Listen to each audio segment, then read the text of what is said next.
UP board intermediate के result आज घोषित हो गए हैं। परिणाम घोषित होने के बाद टीसरपुर तहसील के रहने वाले सौरभ कुशवाहा ने यूपी में सेकंड टॉप किया है। मेरे साथ मौजूद हैं सौरभ। किस तरीके से उन्होंने मेहनत की, क्या कुछ उनका जो परीक्षा फल को लेकर उनकी मेहनत रही, क्या कुछ उन्होंने कहा, हम सौरभ की पहली बात तो एबीपी गंगा की ओर से आपको हार्दिक हार्दिक शुभकामनाएं।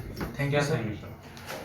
सर धन्यवाद देना चाहूँगा अपने परिजनों को और स्कूल के विद्यालय परिवार को जिन्होंने मुझे सपोर्ट किया, और special thanks to my parents उन्होंने फाइनेंशियली सपोर्ट किया, इमोशनली सपोर्ट किया और मोटिवेट किया मुझे। इसकी वजह से मैंने 97.2 गेन किया। किस तरीके से पढ़ाई का शेड्यूल रहता था, किस तरीके से दिनचर्या रहती है आपकी सुबह से लेकर शाम तक, क्या कुछ दिनचर्या रहती थी? कॉलेज का भी प्रेशर रहता है, कॉलेज की पढ़ाई थी, क्या कोचिंग में लगी, किस तरीके से? जी सर, बिल्कुल केमिस्ट्री और इंग्लिश की कोचिंग गया था।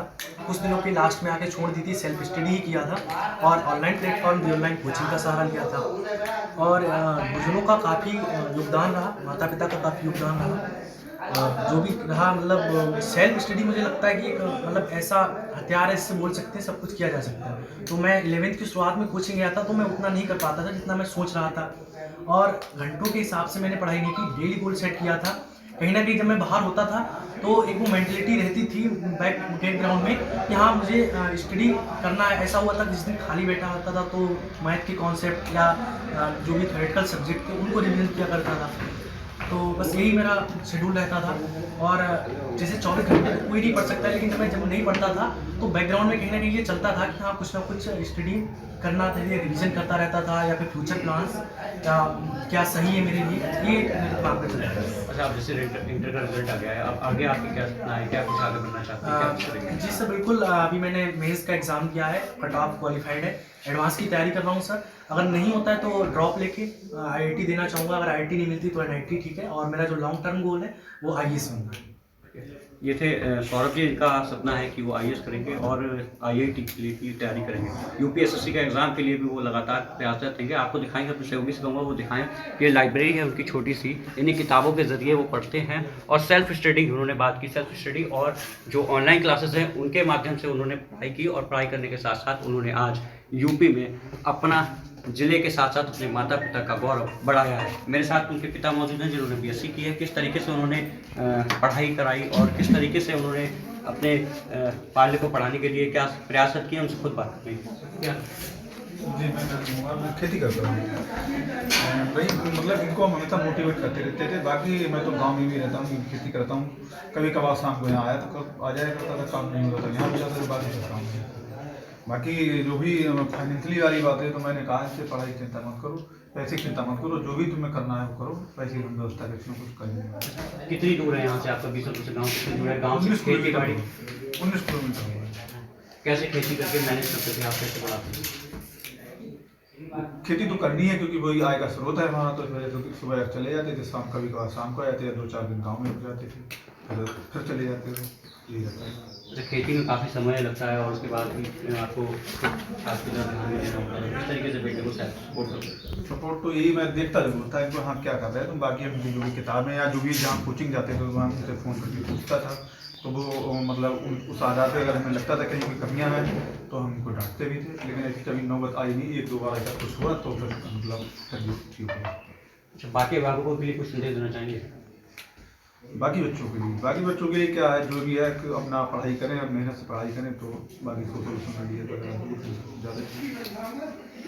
ये हमारे साथ थे सौरभ जी के पिताजी, जिन्हें पूरी तरीके से जो खेती बाड़ी करते हैं, खुद बीएससी किया है और बीएससी के साथ साथ भी अभी भी वो खेती के पेशे से जुड़े हैं, जिससे उनका रोजगार सृजन होता है। और उसी के माध्यम से उन्होंने सौरभ को पढ़ाया लिखाया और सौरभ को लगातार मोटिवेट करते हैं। उनकी माँ भी हमारे साथ मौजूद है, उनसे बात करेंगे। क्या करते हैं आप? मैं शिक्षा मित्र हूँ। किस तरीके से आप एक शिक्षा मित्र की ड्यूटी में रहती है, आप बच्चों को पढ़ाते हैं, किस तरीके से आप अपने बेटे के लिए टाइम देते हैं? छुट्टी को आप हमें कहने नहीं पड़ता, वो अपने आप तैयारी करते रहता है। सुबह काम करके निकल जाती हूँ ड्यूटी के लिए। तो किस तरीके से सब रहते हैं, छोटा सा घर है, घर को मैनेज कर पाती हैं, तमाम चीज़ें रहती हैं, किस तरीके से सौरभ के लिए समय दे पाते हैं? छोटा समय क्या, वो तो तैयारी करता रहते सर। सब कहे बता देते हैं कि बेटा तुम्हें जो कुछ करना है तो करना है, बस तुम्हारे पास ये है कि तुम्हें तैयारी सही से करना है। कि सौरभ की माँ हैं, वो शिक्षा मित्र हैं और पूरे घर को लेकर चलती हैं। सौरभ का पूरी तरीके से ध्यान रखती हैं और सौरभ के भविष्य के लिए लगातार वो उसको मोटिवेट करती रहती हैं। अब एबीपी गंगा यही अपील करेगा और यही सारे स्टूडेंटों से कहेगा कि इस तरीके से सौरभ जिस तरीके से मेहनत करते हैं, इसी तरह से और भी छात्र मेहनत करके आगे चल। हो रहा है सर, मतलब अच्छा महसूस हो रहा है जिससे फिर जब मैंने मेहनत की थी या जिस मैंने कॉपियाँ लिखी थी उस हिसाब से रिजल्ट आया तो अच्छा महसूस हो रहा है। क्या लगता है इस पढ़ाई के पर सबसे ज्यादा असर किसका पड़ा कि इसने मोटिवेट किया तुमको इतना पढ़ाई के लिए? सर सेल्फ मोटिवेशन और जो माता पिता की कंडीशन थी, घर की कंडीशन थी, वो रहता था। एक स्टेटस को अपने आप को ऊपर ले जाना है, बस ये मेरा मोटिवेशन का सोर्स था। तो अब बहुत कम सुविधाएं थी हमारे घर में, पढ़ाई की सुविधाएं कम थी। पिताजी कृषि करने चले जाते थे, माता जी नौकरी करने चले जाती थी। अकेले किस हिसाब से कैसे पढ़ाई की? सर मेरा जो स्टडी मैनेज होती थी वो अकेले में ही मैनेज होती थी। जिस दिन कोई गेस्ट आ जाते थे या मतलब फ्रेंड सर्कल में स्कूल में मेरी पढ़ाई नहीं होती थी। मैं अकेले खुद को मैनेज करने को अच्छी तरह से मुझे लगता है मैं मैनेज कर सकता हूँ। और जब मैं अकेले ही बैठ के मेरी बहुत अच्छी पढ़ाई होती थी। खुद से हिसाब से शेड्यूल करता था, डेली गोल सेट करता था, उसको पूरा करता था। और मतलब जब भी लगता था बोरिंग फील हो रहा है उस टाइम सॉन्ग सुनता था। सौरभ अब इंटर हो गया है, आगे का क्या दिमाग में है? जिस तरह आगे का मेन का एग्ज़ाम दिया है, कट ऑफ क्वालिफाइड है और आईआईटी का करने का विचार है। उसके बाद यूपीएससी एग्ज़ाम क्लियर आईएएस बनने का है। क्या फाइनेंशियली प्रॉब्लम नहीं आएगी आगे? सर वो तो टाइम पे डिपेंड करता है, लेकिन अभी तक तो लगता है मेरे पेरेंट्स ने कभी मुझे फ़ील नहीं होने दिया हाँ, कि फाइनेंशियल प्रॉब्लम है और होगी भी तो उन्होंने मुझे कभी बताया नहीं। अच्छा, पढ़ाई के अलावा क्या करते थे? सर टहलने निकल जाते थे, लेकिन कोई स्पेशल गेम जिस दिन जैसे साथ वाले इकट्ठे हो गए तो क्रिकेट या कबड्डी खेल लिया। और ऐसा कोई हाँ पार्टिकुलर टाइम भी नहीं था कि डेली जाना ही है। जिस दिन लगता था हाँ कि अब मतलब थोड़ा टहलना चाहिए, वैसे मैं अपने छत पे टहल लेता था या बाहर टहल लेता था। लेकिन हाँ कोई ऐसे मतलब पार्टिकुलर गेम नहीं है जो मैं डेली खेलता था।